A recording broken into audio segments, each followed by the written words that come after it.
My name is Julian Jackson Fannin, and I live in Miami, Florida. And what type of Mercedes Benz do you have? I drive a 1984 380 SL Euromarket car. Why this particular model?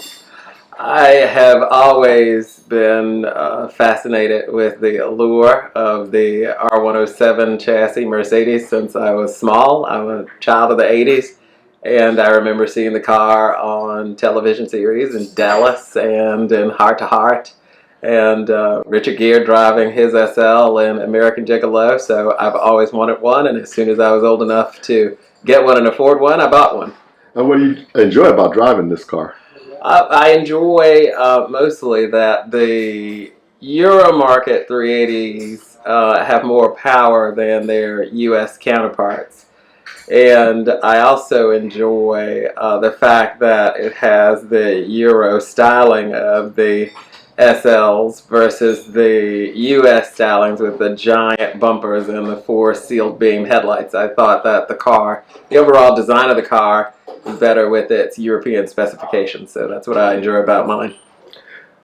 What have you learned by having Pierre service your car? Wow. You learn everything about it. He is a font of knowledge on everything Mercedes Benz.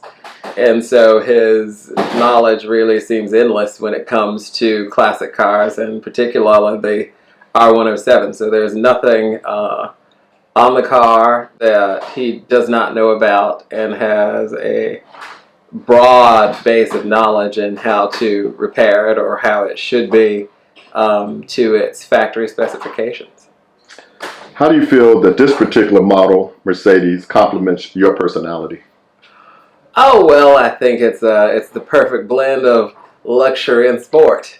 And I think that for those who know me will say that that certainly fits my personality. I'm luxurious and I'm sporty all at the same time. So that's what I truly love about the car and how it fits my personality. Do you believe that modern Mercedes and classic Mercedes are very different from each other? If so, why?